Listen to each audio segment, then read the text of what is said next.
So I am off to try cryotherapy, and I'm trying to see what the difference is between cryotherapy and also doing cold plunges. So I do cold plunges. I like cold plunges, and I'm speaking out of ignorance. I think I like the cold plunge better because the cold plunge, I have not found anything that puts you in a state in such a short period of time with the most amount of emotional and mental pain. I know that sounds sadistic. That also enables you to get through and push through that very quickly, if you know how. And I'm speaking again out of ignorance. I don't know if the cryotherapy gives you that major emotional physical pain and gives you the opportunity to push through it. So I've called them, and this is it right here. So we'll see what it's about and see if I like it or not. And why do I want something that causes pain so much and so quickly? And I'm hoping this does the same thing. As crazy and sadistic as that sounds, is because I'm always looking for ways to push myself mentally and emotionally. And when you are doing the cold plunging, my goodness, it's like it's major pain. And I had a friend of mine that had no legs. He was actually shot, and that ended up causing problems where they had to amputate both of his legs. And what's interesting about this cold plunging, and I'll use the same strategy and techniques and tools for the cryotherapy, is pain is an output of the brain, not an input of the body. So I asked him, I said, hey, even though you don't have legs, have you ever felt pain in the legs that you don't have? And he goes, oh yeah. How is that possible? It's called phantom pain, which tells you if your brain is the one that's putting the input out, not the body, that means you have some control over that. The man has no legs, but he still feels pain in his legs that he doesn't have. So this is a really fast, cool way, once you know the strategies and you learn how to do the correct breathing. When I do the cold plunge, I shoot to eliminate and have the pain go away, usually within 30 to 45 seconds.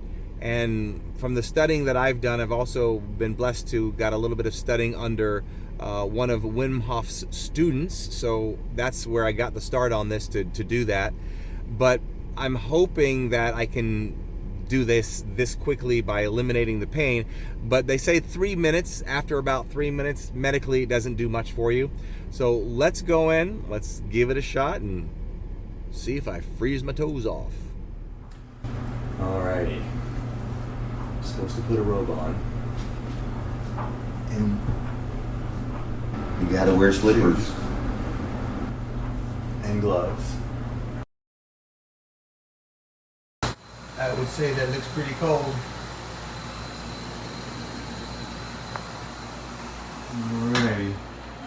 Okay, so 91.4. Okay. If I die, I love you. Okay. Okay. All right. So here we go. Here we go. Yes. So you go ahead and get in. I'm gonna give them to you. So you're gonna stand right there. Yes. You're gonna stand right there. Perfect. Okay. So start taking your robe off.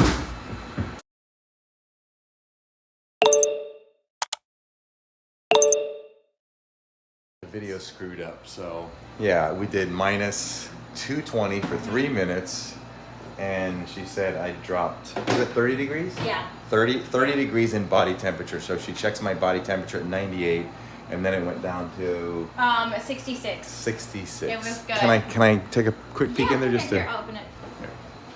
So that's what it looks like. Yeah, it's pretty chilly. Oh wow, look at all that. Oh yeah. That's pretty chilly. Now, I'm assuming you shut this off when you close down? Yes, we shut it off. Yeah. Absolutely. And you may have been the last person that's allowed to be in this. That the tank was supplying nitrogen for, and because my PSI is a little bit high, so I think we'll have to change it tomorrow. Got it. Got it. So you got lucky. Yeah. So there you have it. We'll talk more. Alrighty. Cool experience. So let me share that with you. The funny thing though, OMG. So you sign this waiver, right? And the waiver says you understand that, you know, it's going to be cold. You have to cover your hands. You have to cover your feet. You have to have underwear. Underwear? Uh-oh. Somebody didn't wear underwear today. So I'm thinking, okay, I'm not going to tell this woman, hey, I didn't wear my underwear. So I do cold plunging at 40 degrees in a bathtub without underwear. So anyway, I get in and I'll have to, well, once I got in, my butt was freezing. So one hand went on the butt and the other hand went on, yeah. So I was disappointed. I tell you why. Remember I said earlier, you know, I'm sadistic. I really want to get the most maximum amount of emotional and mental pain I can possibly get. So on a scale of 1 to 10, if cold plunge is a 10, the Cyro chamber, for me, all right, for me, I would say I'd give it a 3 or a 4 in intensity and the inability to be able to do it.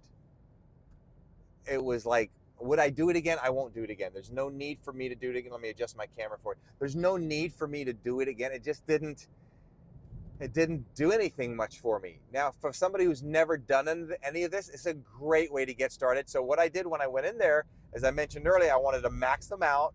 So the maximum was minus 220 for 3 minutes was the maximum. When you get into the cold plunge, let me tell you what, it is massively intense. And the reason I got the hint, or I felt it wasn't going to be intense, they didn't tell you what to do. They didn't tell you got to breathe differently, or you got to, you know, there's an exercise you have to do. Nothing like that was shared with me. So that's telling me, well, it can't be that crazy, because let me tell you what, you don't just put somebody in 40 degrees worth of bathtub water or a cold plunge tub and not help them out and tell them what to do. You're not going to last. You're going to freak out. I would recommend this for somebody wanting to cold plunge to get maybe started to work their way up. But yeah, there didn't do much for me. When I leave and get out of a cold plunge at 45 degrees or so, it feels so amazingly great. Like the endorphins is amazing. I did not get that feeling. If I get that feeling out of a cold plunge on a 1 to 10, 10 being the highest, I may have gotten that at a 2 on the Cyro chamber. I feel a little cool, nice sensation of that a little bit on my calves, on my legs, very little. With the cold plunge, I feel it in my entire body. It feels so amazing. So that's my take on the difference between cold plunge and the Cyro chamber. I highly recommend the cold plunge because, again, I don't know of anything that brings you to so much major, massive immersion of emotional and mental pain. And, you know, okay, for those who say, well, Gary, that seems a little crazy. Look, here's the bottom line. We all have trauma. You've got trauma that you've had happen to you in your past. I've had my trauma, you know, the wife telling me my baby's not mine, my father being murdered. I mean, it's just crazy amount of stuff I've been through.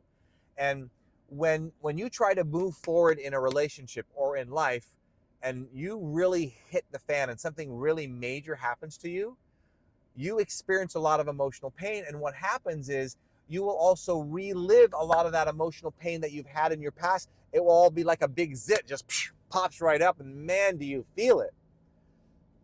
That's what cold plunging represents. And it gives you the opportunity to say, wait a minute, I'm feeling all this pain emotionally and physically. I got two choices, fight or flight.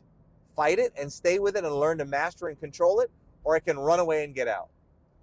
So this gives you that opportunity to fight it, because between now and whenever you die, there's going to be something that's going to hit you really hard emotionally. And if you don't know how to fight it, you will flight it and you will never grow. That's why I recommend cold plunging, and then definitely recommend it over the Cyro chamber, even though it was fun, interesting, and the people there were absolutely amazing. I'm out of here. Between now and the next time we get to chat, you know what to do. And if you don't, you do now. Don't let anything or anyone rent space in your head. Have an awesome day. We'll see ya.